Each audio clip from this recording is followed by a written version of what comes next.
नमस्कार दोस्तों, कैसे हैं आप सब लोग। उम्मीद करता हूँ आप सब लोग बहुत अच्छे होंगे। फिर से वही same Suzlon energy limited company के स्टॉक के बारे में। इस पे पहले भी मैं वीडियो बना चुका हूँ और भी काफ़ी वीडियो मार्केट में आ रही हैं, इसलिए इसके लिए काफ़ी लोगों ने लिखा तो मैंने आज एक वीडियो बनाया और एनालिसिस किया, दोबारा से इसको एनालाइज किया है। और साथ के साथ मैं आपको बताऊँगा इस कंपनी का मूव क्या होने वाला है। जैसा आप देख रहे हैं कि कंपनी में बहुत ज़्यादा जो ग्रोथ की उम्मीद है वो दिखाई देती तो है, बट वैसा स्टॉक मार्केट में होता हुआ दिख नहीं रहा है। उसके बहुत सारे कारण हैं, एक कारण नहीं है। बहुत सारी वीडियो में ये बातें मैं भी बता चुका हूँ और भी लोग बताते ही रहते हैं। राइट इशू आया था, तो राइट इशू के बाद में सब लोगों का बहुत लोगों ने प्रेडिक्शन किया और साथ के साथ वीडियो में अच्छे फ्यूचर्स के बारे में भी बताया, तो लोगों ने उसको 100 रुपये तक भी बोला कि चला जाएगा, कोई 50 रुपये तक जाएगा ही जाएगा, ऐसा भी हुआ है। 200 रुपये तक भी कहा गया है। लेकिन क्या ये संभव है? जिस तरह की कंडीशन या जैसी सिचुएशन सुजलान एनर्जी के साथ साथ स्टॉक मार्केट की 2023 में बनी हुई स्थिति दिख रही है, उस हिसाब से अगर आप देखेंगे तो किस तरीके से अपने स्टॉक, अपने इन्वेस्टमेंट को, सबसे पहली चीज़ है कि अपने इन्वेस्टमेंट को सुरक्षित किया जाए। दूसरा है कि सुरक्षित होने के बाद फिर आप उम्मीद करेंगे प्रॉफिट बने। अभी इशू क्या है कि ये स्टॉक मार्केट देखेंगे, आप भी जानते हैं, ये एक बहुत बड़ा समंदर है जहां से आप करोड़ों नहीं अरबों रुपए भी कमा सकते हैं, हजारों भी कमा सकते हैं, लाखों भी कमा सकते हैं। लेकिन यहाँ कमाने वाला गंवाता क्यों है? उसका बेसिक जो कारण है, मैंने अपनी लाइफ टाइम में देखा और उसको महसूस किया, तो उसका जो बड़ा कारण ये रहता है कि हर आदमी को ये कॉन्फिडेंट होकर के स्टॉक मार्केट में जाता है। उसको लगता है कि किसी को पता ही नहीं है, सिर्फ मुझे पता है और मैं इस समंदर को पाइप लगा के पूरा समंदर पी जाऊंगा।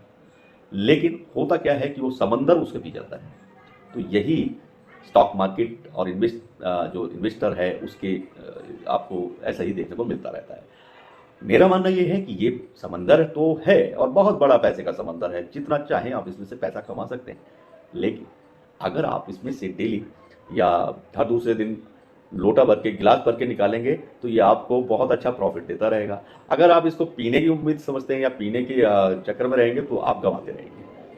वही कहानी है कि ये पैनी स्टॉक, इसको मान लिया गया है पैनी स्टॉक रहेगा जी, उसके बाद में मल्टी बैगिंग रिटर्न्स देगा। भाई बिल्कुल देगा, किसी टाइम में 350 का था, अभी आपको स्थिति सब पता है। लेकिन इस स्टॉक में पैसा कैसे कमाया जाए ये मैं आपको बताऊंगा। आप सिर्फ मेरी बात को समझ चुके होंगे और जो लोग समझ जाएंगे वो सुजलॉन में अभी भी पैसा अपना सेव भी कर पाएंगे और साथ के साथ प्रॉफिट भी गेन कर पाएंगे। कब स्टॉक को स्टॉप लॉस कवर करना है, कब उसको अपने प्राइस एवरेज करने हैं, ये जो मैं प्रिडिक्शन प्राइस की देता हूं उसके हिसाब से आपको आइडिया मिल जाना चाहिए और उस आइडिया के हिसाब से आप अपना एवरेज प्राइस मेंटेन कर लें। एवरेज प्राइस मेंटेन रहेगा तो जब प्राइस आप होगा तो आप सेल कर सकते हैं, नया इन्वेस्टमेंट का प्लान कर सकते हैं, शॉर्ट टर्म में काम कर सकते हैं। जरूरी नहीं है कि आप हमेशा ही लॉन्ग टर्म सोच के चलें, स्मॉल टर्म में कर सकते हैं। तो शॉर्ट टर्म में करेंगे तो शॉर्ट टर्म में थोड़ा पैसा लेके ही निकल लीजिए, ज़्यादा बड़ा लालच करेंगे तो फंसते जाएंगे। समंदर पीने की तमन्ना रखेंगे तो समंदर आपको निकल जाएगा।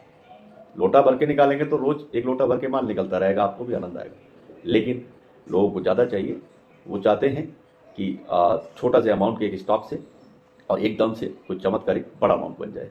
तो वो बनता है, इसी मार्केट में बनता है, लेकिन कब ये कोई नहीं जानता, किस स्टॉक में बनेगा ये कोई नहीं जानता। बस सब अपना अपना आंकड़े लगाते हैं, एनालिसिस करते हैं, ट्रेड एनालिसिस अपने करते हैं, तो उसमें अपना निकलता रहता है। कंपनी का ऊपर भी डिपेंड करता है। एनीवे, अब बात करते हैं रियलिस्टिक बात की कि सुजलॉन एनर्जी का जो स्टॉक है वो करंट सिनेरियो में कैसा स्टॉक है। Suzlon energy stock is a very good long term investment stock. Clear है? अब मैंने बताया कि ये एक अच्छा स्टॉक है और बहुत अच्छा स्टॉक है आपको 1 ईयर के इन्वेस्टमेंट प्लानिंग के लिए। इसमें कोई अगर आपको डाउट है तो आप मुझे लिख सकते हैं। 1 ईयर में ये आपको वैसे लॉस नहीं देगा अगर आप प्लानिंग के साथ में इसमें इन्वेस्टमेंट की करते हैं। तो ये जो 14 डेज की जो मैं आपको प्रिडिक्शन देता हूँ, आगामी 2 वीक्स की प्रिडिक्शन देता हूँ, तो इससे आपका आगे का जो रास्ता है वो क्लियर हो जाएगा। आपको पता चलता रहेगा कि भाई किस तरह मूव कर रहा है स्टॉक, तो हमें क्या करना है, तो वो आप अपना डिसीजन बना पाएंगे। अब बात करेंगे 27 फरवरी की, तो 27 फरवरी को आप देखेंगे तो ये 8 रुपये 20 पैसे के आसपास मैक्सिमम प्राइस पर ही ट्रेड करेगा। 28 फरवरी को 8 रुपये 34 पैसे मैक्सिमम प्राइस पर ट्रेड करेगा। 1 मार्च को 8 रुपये 20 पैसे, 2 मार्च को 8 रुपये 20 पैसे, 3 मार्च को 8 रुपये 15 पैसे और 6 मार्च को 8 रुपये, 7 मार्च को 8 रुपये 5 पैसे के आसपास रह सकता है और 8 मार्च को आप देखेंगे तो 7 रुपीज 90 पैसे के आसपास मैक्सिमम प्राइस पर ट्रेड करेगा। उसके बाद में 9 मार्च को आप नोट करेंगे तो सेम वो 7 रुपीज़ 80 पैसे के आसपास, 90 पैसे 95 पैसे के आसपास मैक्सिमम प्राइस पर ट्रेड करेगा। तो ये मैंने आपको मैक्सिमम प्राइस बताए हैं। और अभी मैं आपको ये भी बता देता हूँ कि भाई ये 14 डेज की जो मैंने आपको प्रिडिक्शन प्राइस बताए, प्राइस प्रिडिक्शन दी है, प्राइस टारगेट दिया है, तो उसमें आप ये नोट कर सकते हैं कि जो 14 डेज, कमिंग 14 डेज में आपको अपसाइड और डाउन साइड क्या देखने को मिलेगा। तो अपसाइड में आप नोट कर सकते हैं 8 रुपये 40 पैसे तक अपसाइड देखने को मिलेगा कमिंग 2 वीक्स में, उसके इर्द गिर्द ही रहने वाला है। और डाउन साइड में 7 रुपीज़ 40 पैसा 50 पैसे के आसपास डाउन साइड में भी आपको देखने को मिल जाएगा। तो ये highest lowest possible prediction price मैंने आपको 14 डेज का बता दिया। तो 14 डेज की जो आपकी पाथ है, जो आपका रास्ता है, वो क्लियर आपको समझ में आ जाएगा। अब उसके बाद बात करेंगे आप पूरे साल में ये कैसा मूव करने वाला है। तो पूरे साल का अगर आप देखें तो मार्च 2023 की मैं बात कर रहा हूँ, मार्च अभी शुरू हो ही जाएगा। तो मार्च में आप देखेंगे मैक्सिमम प्राइस 8 रुपये 80 पैसे के आसपास, 80 रुपये 85 पैसे, 8 रुपये 85 पैसे के, 8 रुपीज़ 80 पैसे के आसपास मैक्सिमम प्राइस पर ट्रेड करेगा। अप्रैल में ये इसमें थोड़ा ग्रोथ आने की संभावना दिखती है। तो जो प्राइस की जो प्रिडिक्शन है वो प्राइस टारगेट आप नोट कर लीजिए। मैक्सिमम प्राइस 10 रुपये 30 पैसे के आसपास ये आपको अप्रैल में दिखेगा। मैक्सिमम प्राइस 10 रुपीज़ 30 पैसे के आसपास। मई में 10 रुपीज़ 40 पैसे, जून में 10 रुपीज़ 50 पैसे, जुलाई में 10 रुपीज़ 60 पैसे, अगस्त में 10 रुपीज़ 20 पैसे, और फिर से सितंबर में 9 रुपीज़ 10 पैसे के आसपास मैक्सिमम प्राइस पर ट्रेड करेगा। और उसके बाद में अक्टूबर में 9 रुपीज़ 80 पैसा 85 पैसे के आसपास मैक्सिमम प्राइस पर ट्रेड करने वाला है। ये क्लियर है। देन नवंबर 2023 में 9 रुपीज़ 70 पैसे 75 पैसे, दिसंबर 8 रुपये 9 रुपये आप 8 रुपये 9 रुपये के आसपास ही रहेगा, जैसे 8 रुपये 90 पैसे या 9 रुपये 5 पैसे के आसपास मैक्सिमम प्राइस पर ही ट्रेड करेगा। तो आप देखेंगे कि पूरे साल में ये शेयर 10 और मैक्सिमम 11 रुपये से लेके 8 रुपये 8.5 रुपये के बीच में ही घूमने वाला है 2023 में। तो कोई भी मुगालता या उस तरह का डाउट ना पालें। कोई जंप आ गया, हो सकता है, सीन्स बदलते रहते हैं। हम लोग भी प्रेडिक्शन प्राइस की जो टारगेट बनाते हैं उसमें बीच में कोई, अगर जैसे बीच में आप जानते हैं बीच में कोरोना आ गया, अभी लास्ट टाइम आपने देखा हिंडनबर्ग आ गया, मार्केट को पूरा तहस नहस हो गया। तो अगर इस तरह की कोई चीज़ बीच में आ जाती है तो उससे ये प्रेडिक्शन इधर उधर हो सकती है।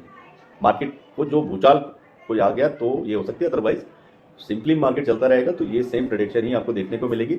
आप इसी के बेस पे अपना आगे का प्लान करें। कोई भी नया इन्वेस्टमेंट करते हैं तो अपने फाइनेंशियल एडवाइजर से सलाह जरूर लें। ज़्यादा कहना मुझे बोलना आता भी नहीं है और टू द पॉइंट ही बात करेंगे। और भी अगर इससे रिलेटेड आपको कोई क्वेश्चन है आप मुझे लिखिएगा, मैं आपको उसके बारे में जवाब देने के लिए तैयार रहता हूँ और हमेशा जवाब देता हूँ। और भी किसी कंपनी के बारे में आप अपना इस तरह का प्राइस टारगेट प्रेडिक्शन वाला एनालिसिस चाहते हैं तो आप मुझे लिख सकते हैं।